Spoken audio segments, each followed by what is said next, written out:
for instance, we did a penetration test about a month or two ago of one of the larger airports here inside the United States. And of course, with that airport, they kind of are operating 24/7 for the most part. You're listening to Protect It All, where Aaron Crow expands the conversation beyond just OT, delving into the interconnected worlds of IT and OT cybersecurity. Get ready for essential strategies and insights. Here's your host, Aaron Crow. All right. Thank you for joining me again on another podcast for Protect It All. Today I've got Justin with me. Justin, thank you so much for joining me. We always talk a little bit before the call. I love that, the area that you're in. I've been there, spent quite a bit of time there. Next time I'm there, I'm definitely going to take you up on your offer. So Justin, why don't you introduce yourself to the guests or the podcast and let us know who you are and kind of your background. Oh, sure. Yeah, no problem. So my name's Justin Searle. So I'm the director of ICS Security for a company called InGuardians. We specialize in doing penetration test and architecture work for critical infrastructure, right? So anything inside of OT, industrial control systems, and also all the way up to the cloud and Kubernetes, kind of specialize in Kubernetes. Because it's kind of one of those weird organizations that kind of specializes in those two different areas. But so kind of more on my background, I've been in the field now for 25, going on 26 years. My very first full-time job was working as a technician for an engineering firm, building control cabinetry for water treatment facilities. And after that job, I then kind of shifted over to the dark side and went into the IT world and started focusing on doing IT security. So this was back in the the late 90s, early 2000s, and really started focusing on more network-based security control. So a lot around Cisco Firewall, Cisco routers, getting into intrusion detection systems, and then getting into the host-based side, and probably primarily on the Linux servers is kind of where my area of specialization is, on the endpoint side. And yeah, worked up the IT ranks for a number of years. Probably the pinnacle of that part of my career was as the security architect for JetBlue Airways, trying to redesign their infrastructure to become PCI compliant, but also dealing with things like baggage handling systems at JFK Airport and dealing with synchronization of data sets between the aircrafts when they actually pull into the bays, from licensing to payment cards, but all the way down to weight and balance for the pilots, right? In fact, kind of a funny side story there. I was the only employee in the entire company that was a non-pilot that actually had permission from the FAA to ride in the cockpit with the pilots, which was kind of fun. And then after that job, I kind of then shifted my career again and started focusing more on the offensive side of security instead of the defensive side of security. I'd always been big into testing my defenses to make sure I knew that the defenses were adequate. And so I kind of started focusing on that, joining a consulting firm, InGuardians, and the very first job I got thrown into was for an electric utility company that wanted us to do some testing for some of their smart meter systems, as well as some of their substation automation equipment as well. And because of my background inside of the engineering field, I got thrown into that engagement. And 16 years later, I'm still doing penetration tests and work inside of the OT field. And probably on top of that, all parallel to that, big into education side. I've been teaching for the SANS Institute now for, I think, 13, going on 14 years. I've also been teaching for Black Hat at all the Black Hat events for 16 years now. In fact, I think I personally hold the record of, over the entire history of Black Hat, teaching the most number of students in the history of Black Hat. That's awesome, man. That's an amazing career. You and I sound probably about the similar age and kind of got in this around the same time, and honestly have similar trajectories in our career. And one of the things that stands out to me in all the things that you just said is, you have that diversity in your career, right? So you did some IT stuff, and you worked for an engineering firm, and moving into IT, and then working on network side, the security side of network. Even because I was in that same thing back in that day, CCNA, all that kind of stuff, right? And we didn't really call it network security. It was just, Cisco. It was networking and all that. How does that really? Yeah, it was. We were really doing cybersecurity stuff. We just didn't call it those things, right? And to the same point, I got that same tap on my shoulder when, I was working for a power utility, and I was in their technology group within the business, and this whole NERC-CIP thing came up, and they needed cyber in the space, and I was the only one that really spoke, networking and that security language. So they're like, "You're the OT guy now." I didn't know what that meant, or, they were like, congratulations, you got moved to this team and you're the only person, you and this guy. And like, I don't know what that means and what we're doing. And, this is back, mid 2009, 2008. Yeah, it goes to the free time periods. Yeah, it was a SIP 3 time period, right? So we were segmenting units and worrying about, high, medium, and low, and you were self-classifying things at that time. And, it was really, there were no OT products to be heard of, like they didn't exist yet.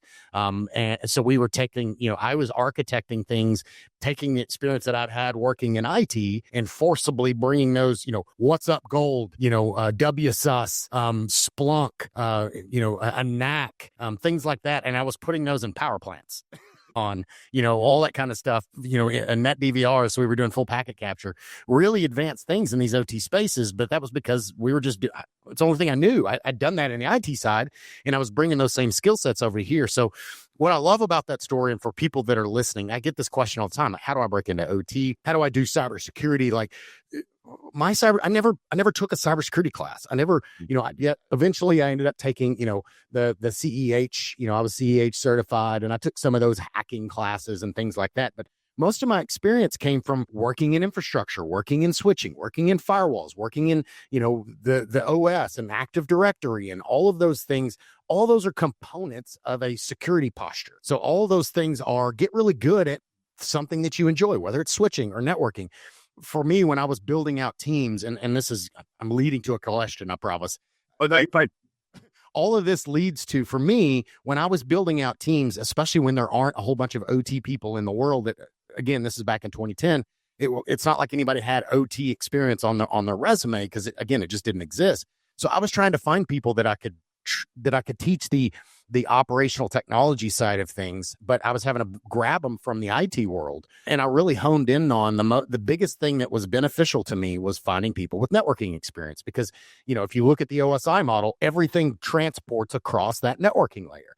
And it doesn't, if I can impact one system, that's great, but it has to get across the network. It's going to try to pivot and get someplace else and all that kind of stuff. And that networking, if I can understand that networking layer, I could really understand how to secure it, security in depth, and a lot of the things that we do, both from an offensive side and a defensive side, really comes down to that networking layer. So how much has that been a big impact in what you do on a daily basis and doing red teaming and penetration tests in these environments?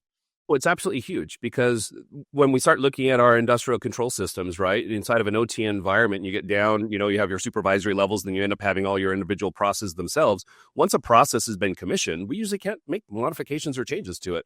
And so quite often, the bulk of what we're doing inside of an OT environment from a security perspective is wrapping the processes with network security, because we can't modify the endpoints or add things to, you can't install EDR solutions onto a PLC for the most part, right? Even though it's starting to change, which is kind of cool, good and bad.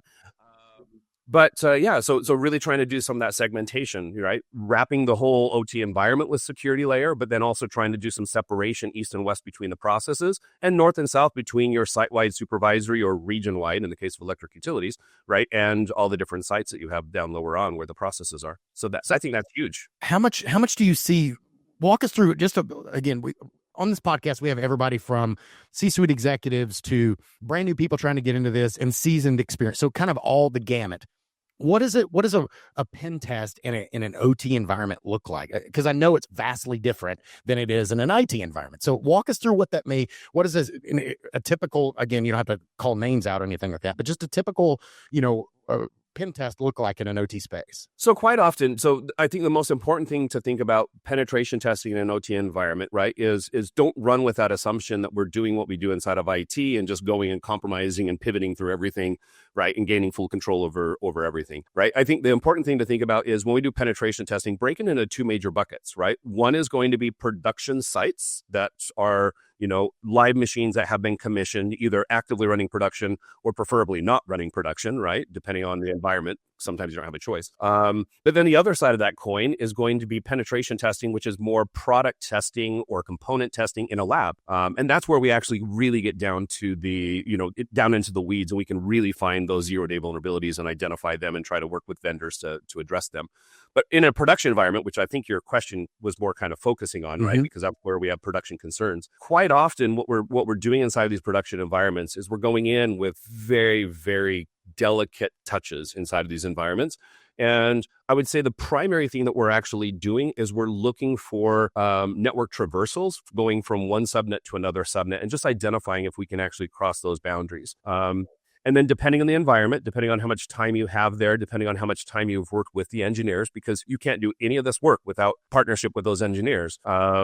Right? We generally at a new site, we'll usually start at that site-wide supervisory level and usually test from either IT down to the OT environment to check that external perimeter, or from the internet to that perimeter. And then as a second engagement or a second phase, maybe we'll go through an actual look at that Purdue level 3 or that site-wide supervisory area, try to identify vulnerabilities and issues there. And in that Purdue level 3, you can be it is more like an IT penetration test. We can be a little bit more aggressive. We're doing a lot with Active Directory, because most Purdue level 3s have Active Directory. So we can do a lot there, but you still are being very, very delicate, very, very careful. We're still being very, very cautious and calling out specific IP addresses, which are going to be some of the major management machines that are there, to be very careful with them.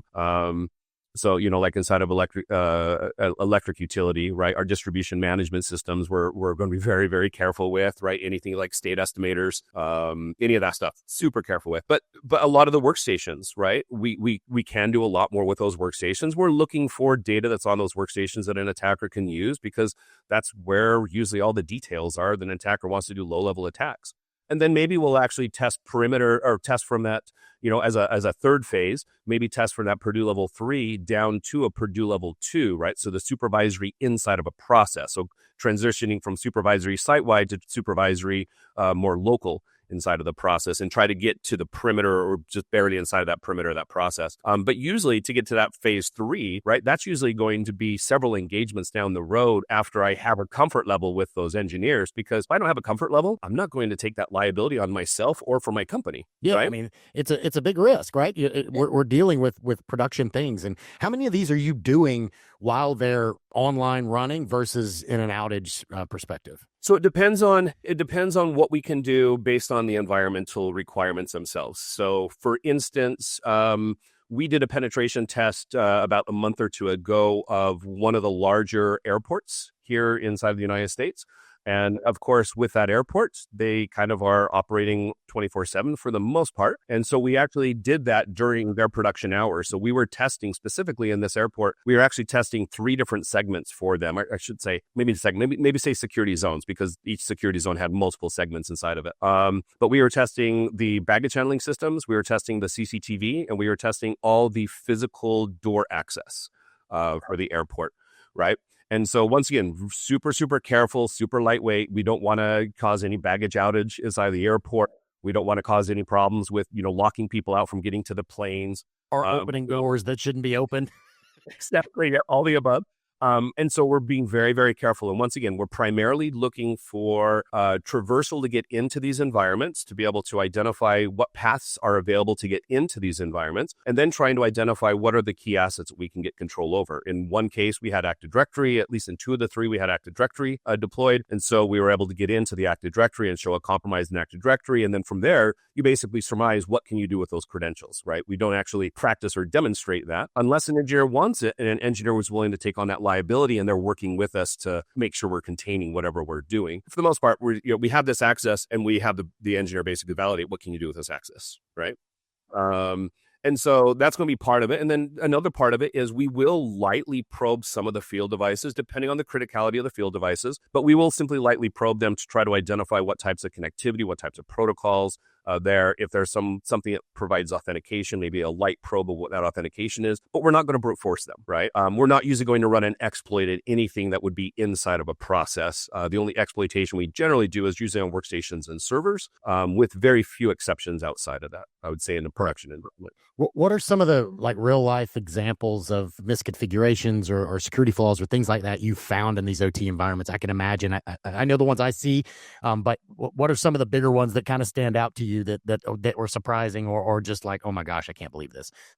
So getting into an environment where they thought they had some type of perimeter there, and they said, oh yeah, we have these firewalls actually set up and we have this perimeter that's there. And so we go in and start trying to test that perimeter and find out there's no perimeter there. There's perimeter. But yeah, the firewall's literally routing everything in. That's a pretty common one. Probably the most hilarious thing I ever saw on a perimeter was a firewall that was misconfigured that ended up doing port forwarding. And they were port forwarding from the outside, one single port to all 65,000 ports on the inside, which I didn't even know that you would be able to allow to do. But what that caused is anytime we start doing port scans on that, every single port scan that we would actually send with Nmap would be amplified 65,000 times. So it would very quickly fill up the memory buffers inside of the firewalls, and the firewalls would stop functioning. That's probably the worst configuration. And they did that, I think, 3 or 4 different times on that same firewall configuration. Wow. But then to flip the other side of the coin, right? Because you asked, when do we actually do this, right? In production, when not production. Another kind of the opposite side where we don't do it in production is we have some large generation facilities for electric utility company that are both coal burning and gas burning generation plants. And we'll come in and usually test those annually for this company, but we only test those when they are offline or, not providing power to the grid. We power everything up, but we're not actually generating power at that time, but all the controllers are actually on in an idle state. And so we'll do that. So that would be kind of the example on the other side. And we commonly do the same thing for manufacturing as well, because usually there's going to be some times where we can find some downtime for manufacturing sites to do the same. Yeah, 100%. I mean, a great thing in a power utility, I'm an outage because I'm not providing electricity to the grid, but my control system is up and still running. All the equipment is there. It's still getting everything is running and available.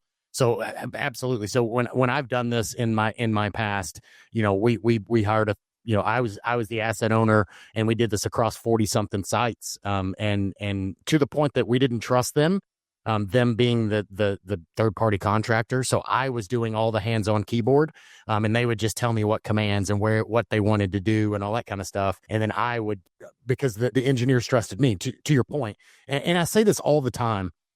We do business at the speed of trust, right? It doesn't matter how great or how smart I am in my bubble. When I show up to this new place, they don't know me from Adam. They don't know who I am, who my credentials are, and how much I know or don't know. And they're going to be hesitant because in the past they've been burned, because their bonuses are based upon availability. If something breaks, they're the ones that have to fix it. Like, all of these things are true. And knowing this, walking into these sites, I know from my perspective, so I'm assuming it's probably the same from your experience, more than half of my job is just proving to the people on site that I'm not going to break their stuff, and that I understand I'm only going to do things they allow me and that they're comfortable with, and I'm going to do it with them, not to them. Yeah, agreed. No, I think 100% true, right? Anytime I'm actually doing even something as simple as scoping, where IT or management's bringing me in to do some type of an assessment, be it a penetration test or be it something more benign like a security architecture review, right? My very first one step is that very first call on scoping when I'm talking to the engineers to get an understanding of how much time it's going to take. Right. My first goal is not to necessarily understand their environment. My first goal is to actually win over that engineer and let that engineer know that, hey, safety and reliability are the very first things on my plate, and we need to work together to make sure that we're ensuring this. And I want you to be a part of this as much as you're willing and able to be. Yeah. So all the time that you said you've been here 26 plus years doing this type of thing in and out in different places. Like, what are some of the trends that you've noticed that in better, good or worse, but that you've seen in these spaces of whether it be preparedness or architecture changes or struggles and results of pen test results and things that you're finding, misconfigurations, et cetera? What are some of those trends that you're seeing in the area? I think that the biggest trend I've seen over the history of my career is the fact that we are making huge progress inside of OT, right? Where we are today is dramatically different where we were 25 years ago or 15 years ago, or even 5 to 10 years ago, right? The companies that I'm working with, they actually have dedicated security people for the OT environments now, which is awesome. I am seeing more commonly that there's actually a team of people doing cybersecurity inside of OT, where 5 to 10 years ago, I would expect or hope that maybe there was one person dedicated to OT.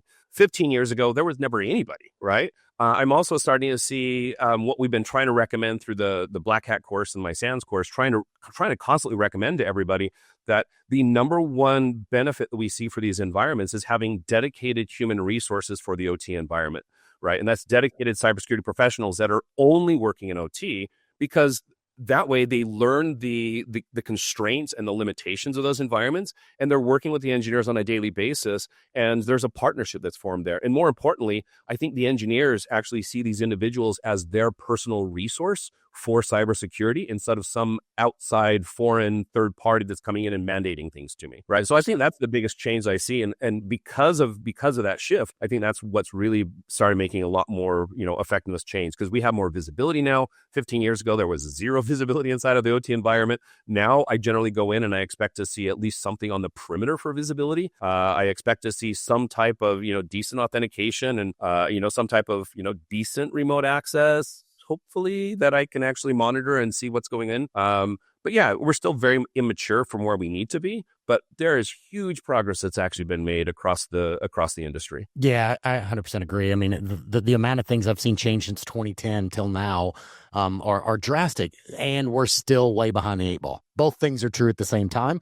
We're not where we need to be. We're behind where IT is, but there's a reason why we're behind. We can't just, I say this a lot. It's like the GM Ford versus the Toyota model, right?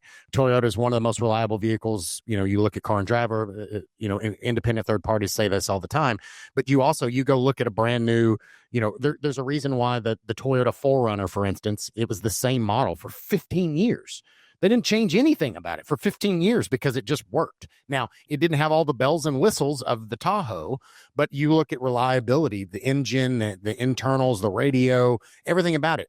It's bulletproof. And that's the reason. We don't change things as fast in OT, very similar to the Toyota 4Runner, as they do in IT, where it's not going to be as sexy, it's not going to be as fancy, but it's reliable. And reliability and availability is vastly more important and a bigger risk to this business than it is having the latest bells and whistles. Which the other thing I want to pull out of what you just said, and I think is hugely impactful, when leaders or businesses are asking me what's the best thing, what can I do in my environment? I don't have an OT environment, blah, blah, I don't have, whatever, right? They're looking, so build out this OT cybersecurity thing. And I think you hit on something that doesn't always get lit on, right? We always talk about it from an IT side as there's people, process, and technology. You can't just roll out a firewall, to your point. If you put a firewall in, but it's not actually doing what it's supposed to do, then you didn't actually gain value. It's just a router. So you have a really expensive router that you're not actually getting any benefit from. It's a false sense of security. I think the biggest investment that companies can make is that people, right? Having that OT person, that champion that both understands the OT side, the systems, the operations side, and is that trusted person. Because as soon as that person is there and trusted and understands those environments, the more likely you are to be able to get technology and processes to change. That person is the key, though. Without that person and some champion that the business trusts, the other stuff is they may do it, as long as it's just going to be a hard road to get implementing change in process and technology without that trusted person. 100%. Yeah, 100%. Well, and the other crazy thing is if we're 100% honest with ourselves, the way we do cybersecurity inside of an OT environment is at 80% overlap for what we do inside of IT. The problem is that 20% that's different is absolutely critical, and you'll never identify that 20% unless you're living in that environment on a daily basis. Correct. Yeah, I mean, that's why, you see the hard hats behind me, right?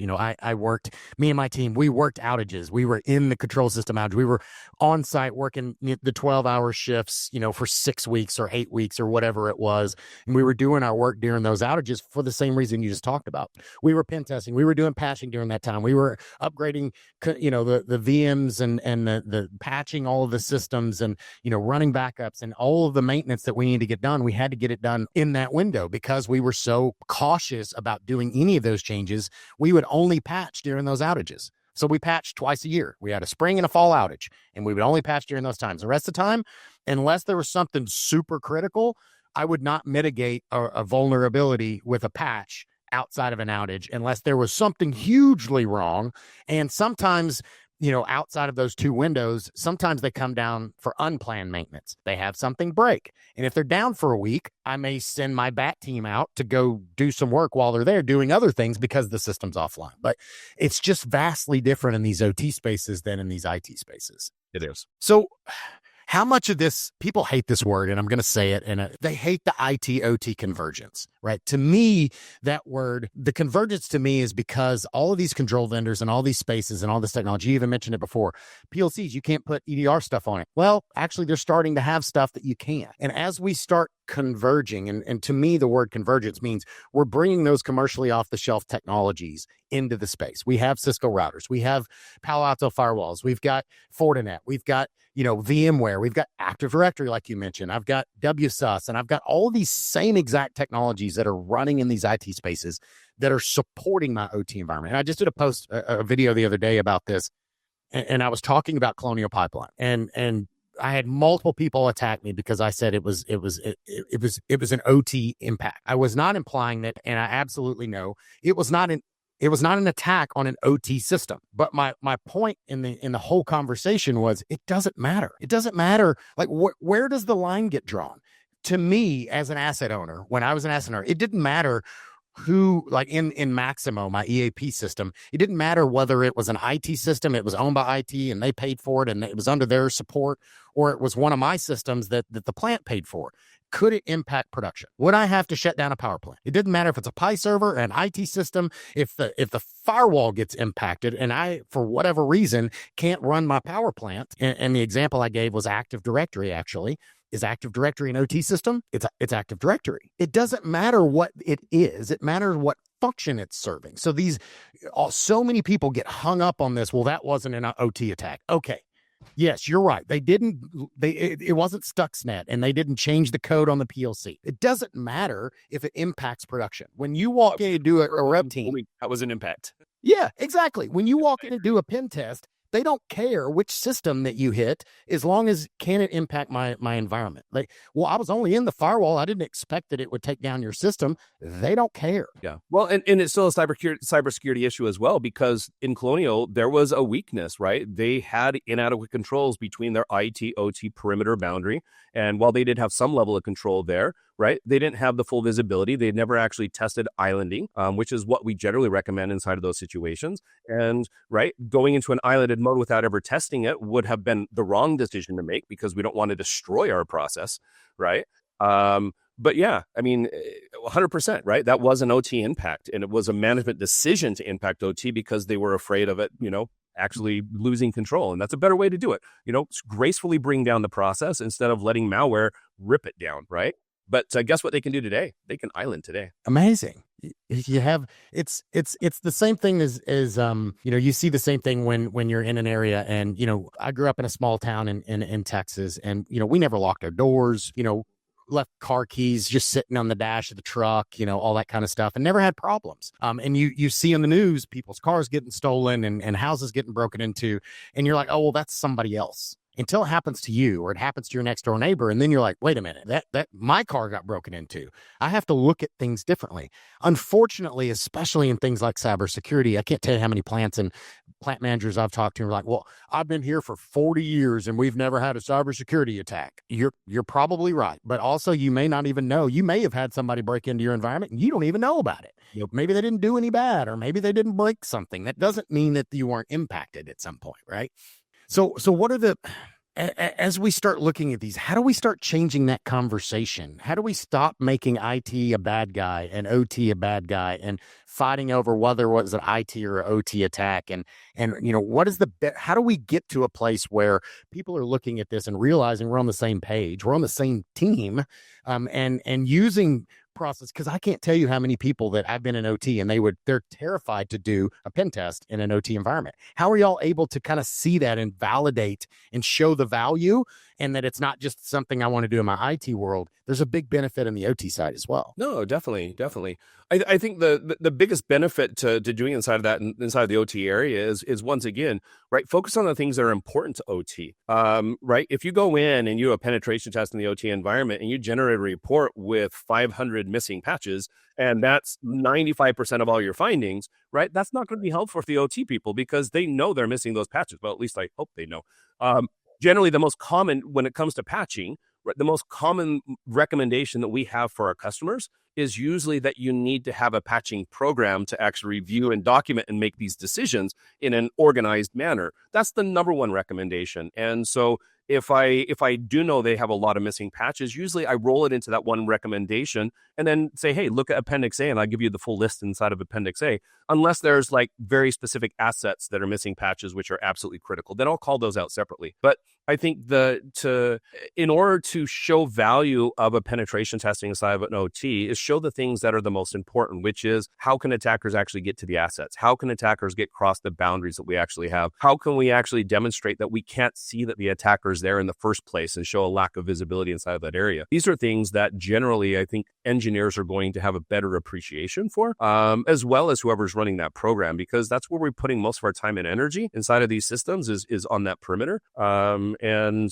I think that's kind of the key of it. And kind of to your first part of your question is how do we make that IT/OT work together, right, a little bit more cohesively, is I think that has to come down to a partnership and an understanding that we have two separate groups here, right? Dedicated resources for cybersecurity inside of OT. And as a side note, anytime I'm talking to like CIOs and CTOs from these organizations, I usually make the same recommendations for all their IT resources. So network engineers, I recommend dedicated network engineers for the OT area, right? Same thing with Active Directory, dedicated Active Directory engineers for the OT area. And then from a management perspective, what are the best ways I've seen to do that, right? You can have them each go up the engineering line or up the IT line for reporting, but you can also go ahead and have the OT team, a sub-team of the IT team, right? And I really like that method because being a sub-team, they actually have the permission to be able to make changes and modifications that are necessary for that environment, but they're still part of the greater unit. And so there's a little bit more cohesion between the two, and we're still going in the same direction, which comes back to your initial point for the question, which was IT/OT convergence, right? I actually like the term IT/OT convergence, but I think it has been misused because most of the technology and most of our vulnerabilities are because of these IT technologies that we're actually adding. But the thing I try to talk to people about when we talk about IT/OT convergence is, hey, let's reclaim the term, but reclaim it in the right way. If we think about two lines, so go back to math, right? Good old high school and college math. When we talk about two lines that are converging, those two lines or those two rays never become the same line. They are just becoming closer and closer together as we go. And that's what we're trying to do. We're trying to gain some of the benefits we have in IT inside of the OT environment, but it is a separate line. It is a separate ray. It is a separate entity, a separate group. And so if you want Active Directory, great, deploy Active Directory separately there. If you want backup management, deploy backup management separately there. If you want identity management solutions tied to Active Directory, great, deploy a separate identity manage there and actually use human business processes to do the synchronization between IT/OT. Don't use technological means to do that synchronization, because any technological means that you use co-management between IT and OT at the same time, that will always be the gateways that I'm using to be able to get into your OT environment. Absolutely. You've got to have that segmentation, separation of duties, even of, unfortunately, it means that my OT environments can be super complex. And I almost, especially again, a lot of my experience comes from, working in power utility for, much of my career at power plants and substations and things like that. Right. And because of that, almost every one of those units is almost like its own business. So it has its own Active Directory. It's got its own antivirus and patching and all of the tech stack. That may mean at one site, I have 5 Active Directory force, and I've got 5 sets of firewalls, and I've got 5 sets of backup, and 5 sets of antivirus, and 5 sets of everything, which can be a little complex, but some of those things are needed. Now, some of those things have a nested my WSUS. Like I have one server that's reaching out for applicate or for patching and bringing the patches in. Like you can do some of those things, but the thing that we struggled with, my team was dedicated in the business side. And I had 6 people that worked for me and another, probably 5 or 6 contractors that assisted. And that was supporting 45 power plants across Texas. So that was a really big scope with a very small team. And we were supporting everything from the firewall to the VM host to the applications, the networking layer, everything at a power plant from the networking layer up, all 7 layers of the OSI model. Like we supported all the technology stack. And my team had to be, an inch deep and a mile wide on all of that stuff. Like I had people that were better at VMware, other people that were better at switching and networking, et cetera. But I didn't have a dedicated networking person. I didn't have a dedicated Active Directory person. Now, I was an Active Directory administrator. I was an Exchange administrator. I was a firewall administrator. So I had a lot of those skill sets. But on the IT side of things, they had a dedicated networking team and a dedicated firewall team and a dedicated, VMware team. And you get the point. I think you hit on something really important is having that ability to build those bridges across the IT and OT where, yes, I should be the final decision. My team should be the final decision on firewall changes, et cetera. But we should be running any changes we're doing through the firewall team. That's all they do every day. They know the latest and greatest. They look and speak firewalls 24 hours a day, 7 days a week. Why am I going to expect that I'm going to be able to see everything that they can and that they can't provide value? I bring in the OT operations. You're an engineer, right? Exactly. Yes. Especially if your primary job is engineering, right? We want our engineers to actually do engineering. We don't want our engineers to do IT management. And that's why I'm such a big fan of doing the sub teams inside of IT, right? So I have 5 or 6 network engineers. Let's go ahead and assign one of them to be the primary OT person. And anytime there's something to do network related inside of OT, that's the person that goes and does it. So that way we have that consistent connection point. And I would train those people. I would send them to plants. I would make them work in outages. I would make them have the hard hats and the steel toe boot. It's going to, and this gets back to, there's way more than just the technology side of things. So we talked about people, process, and technology. They're going to understand the processes at a plant. They're going to make relationships and connections and build trust at that plant, because it's one thing to give somebody a call from, the ivory tower and corporate and never actually be there. It's another thing when you're standing side by side with somebody in an outage at 10 o'clock at night, troubleshooting a problem, and they see that you could fix the problem and you help them because you're wearing the hard hat, you're wearing the PPE, you're there with them, you're not leaving, you're not abandoning them. Oh, it's 5 o'clock, I'm out of here, see you later, I'll see you tomorrow, when they continue working, right? There's a lot of trust that gets missed by people just staying, showing up and wearing. We will do when I bring my IT people in and I'm training them, and they, the dress code in an industrial environment is drastically different than it is at corporate America. I'm like, do not wear slacks, do not wear dress shoes, like all of these you can't do that, because as soon as you show up at a power plant in East Texas and you're wearing, fancy looking, shoes and slacks and a brand new hard hat that is clean, and I would literally take my new guys and I would take their hard hats and scuff them up in the dirt in the driveway so that it wouldn't look like it was the first time they just took it out of the plastic.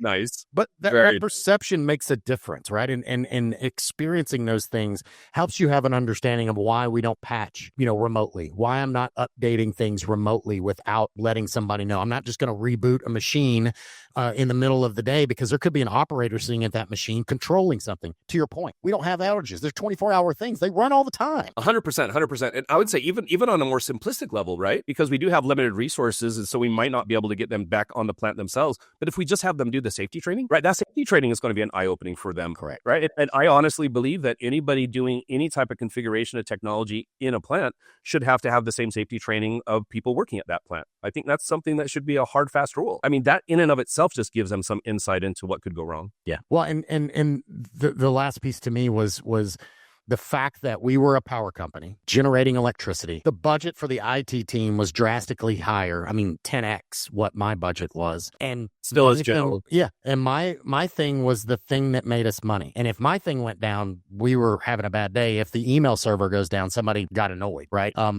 And I'm not saying that we should take money away from the IT organizations, because absolutely we need to. They are the first line of defense before anything gets to us. Like, I absolutely want those things protected. At the same time, we can't just assume that that's enough. We have to continue to put budget, and there's no goal line for me. I know you do a red team. You mentioned a use case where you guys come yearly. Do you not, like, you just did a pen test last year at Site A, whatever this company is. When you come back the next year, do you expect that you're not going to find find anything wrong? No, we expect to find most of the things that we found the previous year probably still there. So, but we hope that the bigger findings, especially talking about access and traversing the network, we hope that those are addressed. But we do expect to see other configurations or critical patches still missing for that environment because, right, there are constraints about doing some of those things. Well, and in a year, there's going to be new vulnerabilities and 0 days and all sorts of new things that have come out that weren't available last year. So you're also new attack vectors and new problems that exist.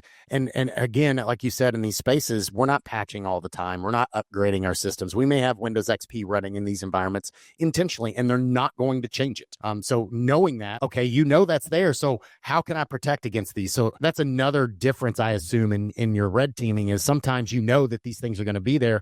How do I protect these environments knowing that I'm going to have less patching, knowing I'm going to have older systems that are out of patching availability or support like Windows XP or sometimes even worse, Sun Microsystem stuff that's still out there running this stuff. And you still have to red team these things and decide, okay, I know these things are there. I'm accepting that risk, but I still have to mitigate it in other ways. Exactly. And that's why we primarily, the primary benefit for penetration testing in OT is that access and that traversal and the moving around the environment is one of the biggest benefits that we actually have for those environments because we are overly dependent upon network defenses in OT because we can't have the endpoint defenses that IT has, which is a huge, powerful defense, right? In most instances, especially in the process, we can't do that. Purdue Level 3, we can do that a huge percentage of Purdue Level 3 generally. But when you get down into the process, we can't do endpoint security for the most part. So we are overly dependent upon network defenses. So our penetration test should actually show that emphasis on where we're getting through those network defenses. For sure. So we've talked all through this. I love the fact that you have customers that are doing pen tests. Would you say that how many of your customers are mature and do an annual thing like what you're just talking about, have a robust program and have maybe a good grasp on what they have versus folks that are just like, I don't know anything about my OT environment and maybe this is a first stab at trying to figure out and implement some things because I don't even know what my problems are to be able to implement some changes? Yeah, I would say a small percentage of our customers are having us come in and do an annual penetration test with us. Unfortunately, we still have probably 50% of all of our customers being the very first time they've ever done a penetration test in their environment. And they're often not coming back that following year, mostly because they're still trying to wrap their head around what we gave them the first time and actually build a program, right? Because that's huge. And it's crazy all the areas that we work in, right? From poultry manufacturing and growing chickens and processing chickens to going to pharmaceutical companies, chemical manufacturing companies, automotive manufacturing, aerospace manufacturing, satellite communications, substation automation inside of transmission substations and distributions. Things like microgrids for military bases, right? All sorts of crazy little things. And there's just a wide variety. And it's interesting to see kind of across the board where the different maturity levels are, where electric utilities tend to be the most mature, mostly because of the mandates with NERC CIP and all the regulatory requirements. And I would say behind that, probably oil and gas. And then in manufacturing, I would say maybe pharmaceuticals tend to be a little bit more mature because they tend to have more money, bigger revenue values. Yeah, and then you get into wastewater and things like that have no budget, no people, no resources, and similar things like these are new risks that we didn't, 40 years ago, we weren't thinking about. Again, and the vendors started bringing this convergence. They started bringing commercially off the shelf switches. We started networking everything. We started wanting to get data out of these things. We started bringing in Windows and Active Directory and all these things. And we didn't necessarily understand what we were doing on the business side as we were making these available. But we also brought these risks in with all of these things that were great. And I'm not saying we shouldn't have done it, but we also didn't do the other side of the coin, which was securing, which we did in the IT space 20 plus years ago. We started this process. We're just behind the 8 ball on the OT side. Well, and I think another perspective that's really good, if you're new to this environment, you're new to OT and you're coming from an IT background and you're trying to wrap your head around why do we have so many problems? Why do we have so much insecure communications inside of these environments, right? I think the best perspective that a new person to OT cybersecurity can bring in is anytime we think about the OT environment very simply, where we have our supervisory systems that are servers and workstations, very IT-like, but not IT. And then we have all of our processes, right? And the processes are going to be a manufacturing line or something similar, right? When you think of that process as an endpoint, right? We designed that process, that manufacturing line, very similar to how we design a motherboard on a laptop, right? We have inherent trust. We are just working for basic functionality. honestly, most of the communications that we have on the motherboard between our chips on the motherboard have zero security in them, right? Basic serial protocols going back and forth. It's the same thing we have inside of our OT environment when we actually get into the process. Yeah, 100%. That's where we're coming from. Yeah, I mean it's vastly different, and it's okay to be different. We just have to understand those, and that's where we start building that trust, is when we understand those things, and then we're not trying to just cram IT processes and policies down in an OT space, because all it's going to do is cause havoc. It's going to break things, and then they're going to push you away. They're not going to trust you anymore, and they're not going to let you on their site. We have so many examples of that over the last 15 years. But I would say 2010 to 2015 was probably the nightmare years of that occurring. So 100%. Yeah. I have so many war stories around that time that from firsthand experience of that breaking and all that kind of stuff. The other thing that I always tell people is especially when you're an outsider, and anybody that doesn't work at the site is an outsider. So I always say, how do you win friends and influence people, especially in a manufacturing and OT environment?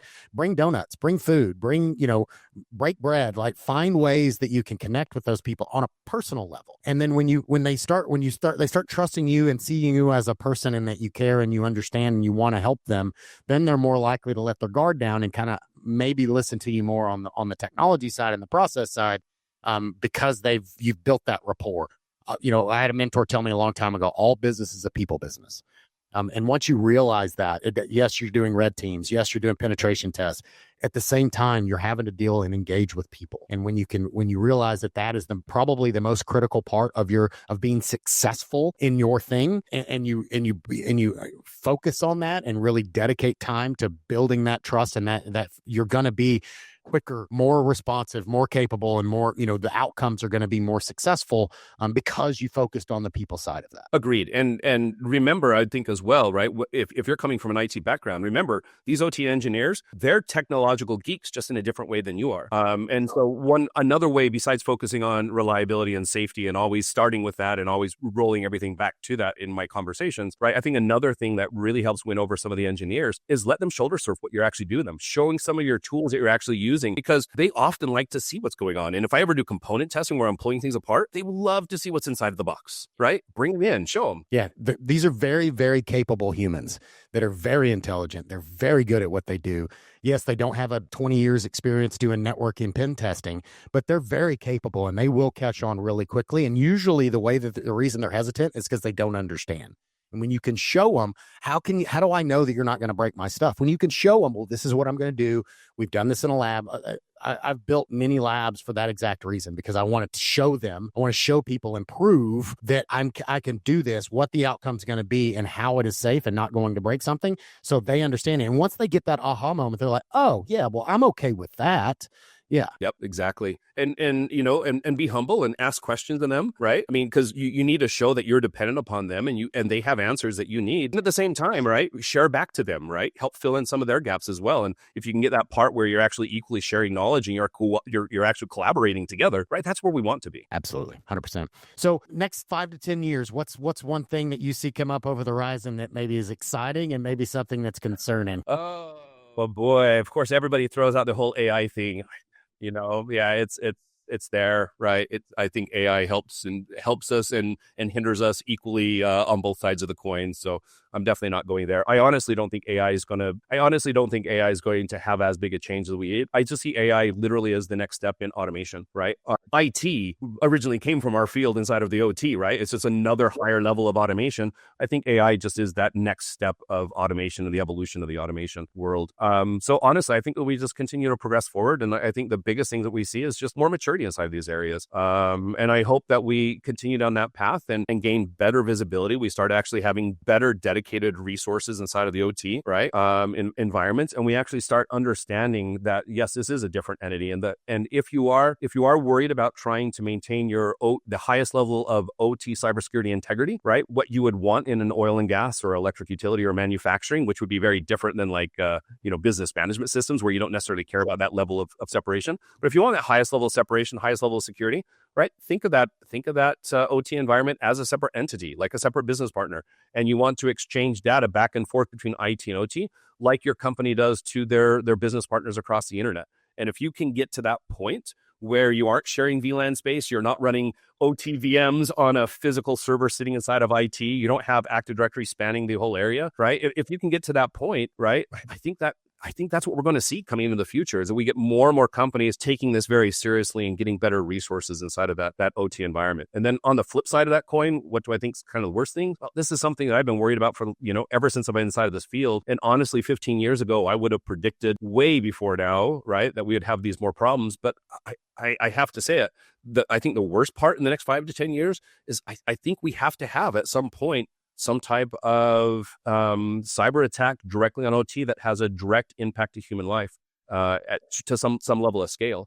And honestly, having been in this field and being the one doing the penetration tests and actually finding how easy it is to break into so many of these different organizations, I am honestly dumbfounded that we have not had more, really any significant, right, documentable direct loss of life from a cyber attack. It really does blow my mind that we haven't seen that yet. So unfortunately, I think that is something that still is down the road that's going to happen. I agree. Unfortunately, I think you're right. And sometimes it takes something bad happening before the lights get open and money gets pointed. We talked about Colonial Pipeline.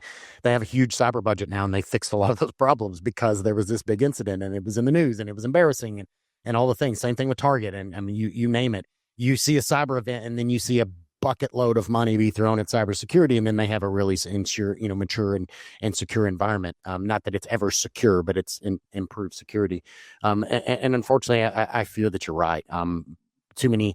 We've been in this space long enough to see that it's not going to change until they see, a reason why and a significant reason why that they have to. So. All this, thank you so much for all this conversation. How do people call to action? How do people get a hold of you? We didn't even talk about, your website and all that kind of stuff. So why don't you share a little bit more about you and how people can get a hold of you? Maybe they want to do a red team. Maybe they've never done that kind of stuff, pen test in their OT environment. Maybe they want to become a red team pen tester, all that kind of stuff. Yeah, no, definitely. I think the best way to get in contact with me is just through either directly social media. Feel free to reach out to me anyway. LinkedIn is probably the easiest way to be able to find me. But going over to my website, controlthings.io. Controlthings.io has a whole bunch of open source that I've actually written, and basically everything except for the courses that I write, pretty much everything else that I do, any of the research I do, any of the tools I write, I try to release open source publicly to the world. And the only thing I kind of hold back to myself really are the courses themselves. So feel free to reach out there. There's actually an invite on controlthings.io that will actually take you to my Discord server. And there's about 3,000 of us that are, doing penetration tests and different types of active assessments inside of an OT environment. And that's what that Discord server really is kind of focused on. And if you really want more training, right, definitely check out, I have 2 courses out there. One is through the SANS Institute, which is ICS 410. It's called Security Essentials for SCADA and ICS. And it's really just talking about how do we do good architectures and good defenses inside of an OT environment. And then the other course that I have is an offensive course, so kind of flip side to the defensive. And that's my Assessing and Exploiting Control Systems and IIoT course that I've been running at Black Hat for the last, I guess I've been running at Black Hat for going on 12 years now, that course. But I teach it at all the Black Hat events, every single Vegas event, every single Europe event, which is currently being run in London, and about 50% of the Singapore events, I'm actually running it there. But I also offer it as a self-study online too for anybody that can't make it to the public runnings. So that's awesome. Yep, all through the website. This is a great way to get into, learn more about these spaces, be able to get these skill sets and have that in your quiver of capabilities in these spaces. We need more and more folks that have these capabilities and understanding and learning for people that have been in the trenches for 25 years doing this is a great way to exponentially speed up your learning process. Yes, you can tinker on your own, but learning some of the ins and outs and do's and don'ts and all that kind of stuff is hugely valuable in these spaces. And it's also that building that trust within your environment. Hey, I've taken these things and I have these certifications. I know in my career, a lot of my career was I'd go get a CCNA or I'd get an MCSE or I'd get the CEH and all the different certifications that I had. Novell NetWare, that tells you how old I am. Yep, I was there. Never finished that one though. Exactly. But all these certifications, they show proof that I could do this thing. I've got the certification. It's kind of that credential on the wall. Yeah, having a degree and all that kind of stuff is great. But, the great thing I love about these, and I'm not discounting, higher education at all, but the great thing about these courses like this is that they're so easy to change on the fly. Like if a new vulnerability comes out, you can adjust your training like that. And next time you do it, it's updated. Whereas at a 4-year university, it's a lot harder to adjust the curriculum and these spaces. There's all sorts of bells and whistles and things that you have to go through and hoops you have to jump through. So it's a lot easier for you to do that on a smaller course. Well, yeah, my Black Hat course, I update it probably 4 times a year for my Black Hat course, and my SANS course, I update once a year. Right. So exactly. So definitely check that out. If you're going to be at Black Hat in Vegas, definitely check out that training. Take that. SANS courses are amazing as well. Like all of these are great resources and opportunity. Justin, thank you so much for your time today. I really appreciate it. It was a great conversation. I love diving into red teaming and pen testing in these spaces. I know it's not something everybody talks to. People are scared of it, but I absolutely think it's value add. And I think you can do it in a safe way if you have the right people. Like, don't get somebody that's never been to an OT space. and work with the engineers. Exactly. Right. And don't have somebody that's never been to an OT site doing a pen test on your OT site, because they don't understand what they're doing. Like, it's a different process. Definitely true. Well, thank you, sir. I really appreciate your time. I'm sure I will see you in Vegas and we'll grab you a beer or something like that. Sounds good. Anytime. All right, man. Thank you. Take care. Bye-bye. Thanks for joining us on Protect It All, where we explore the crossroads of IT and OT cybersecurity. Remember to subscribe wherever you get your podcasts to stay ahead in this ever-evolving field. Until next time.